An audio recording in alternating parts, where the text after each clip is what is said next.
Hey everyone, Josh Woodie here at Firstech from the tech department. We're going to be going through a CH12 harness today. Vehicle we'll be working on is a 2022 Dodge Ram 2500. Let's get started.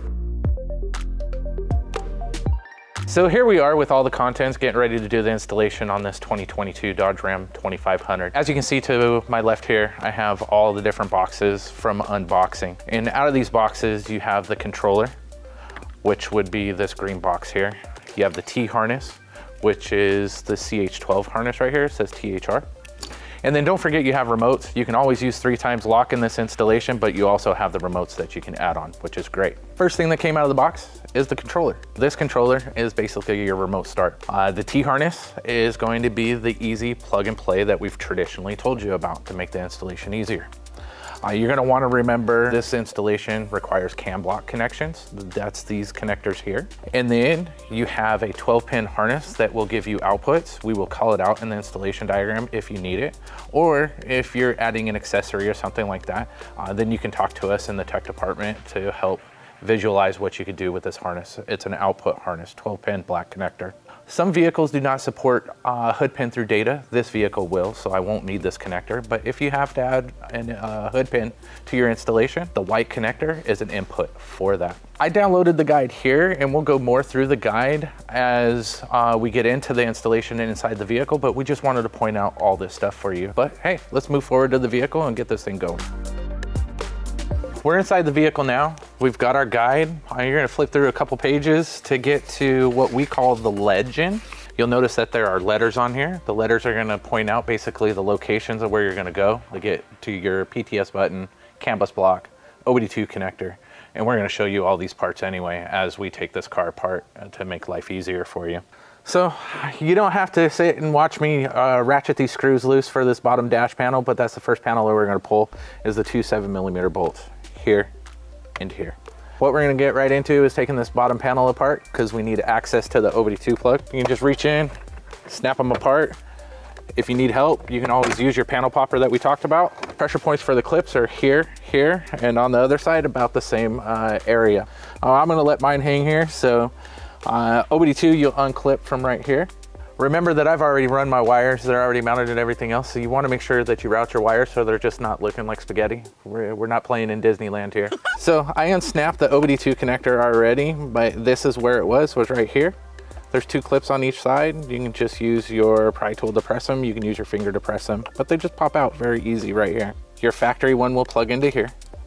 And then you take the aftermarket one that you're installing and just snap it in just like the factory one. And that goes right there. Next, I have to get behind this parking light switch to get to the parking light plug for one, which we'll point out.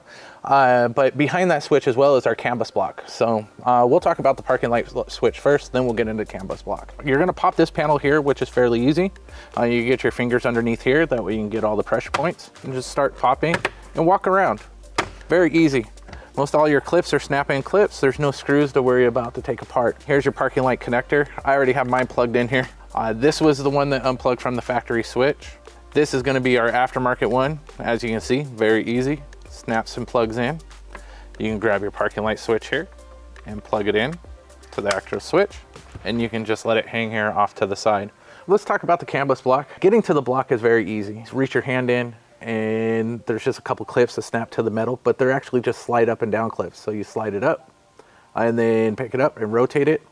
What you'll see when you see the picture, you'll see some empty slots. On our T harness, you'll see that it does T in, but if there's empty slots on the CAN bus block, just snap in there. You don't have to worry about unplugging another CAN bus connector and plug it into our T harness to make it work. So let's do this real quick. I'll stop talking and let's see here. We'll get it to snap up.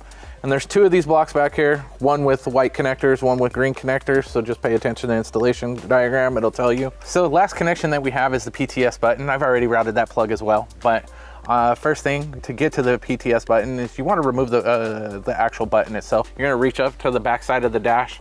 There's going to be some pressure clips around. You'll be able to feel them and then press them in. This has already been done from us. So here, we'll just go ahead and slide this out.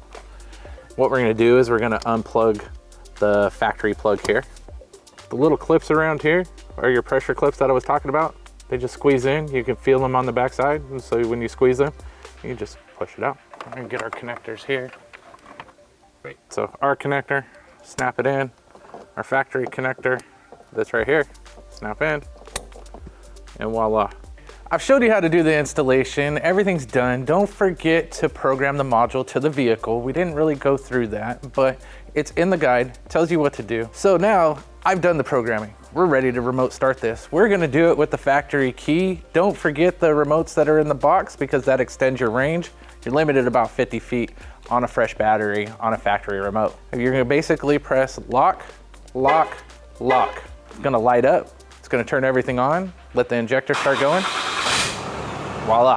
How do we shut it down? We're gonna do lock, lock, lock again. Vehicle shuts down. Installation's done. Thank you for watching this video. Go check us out at our YouTube channel, My Firstech, and there's all kinds of different other vehicles on there. Have a good day.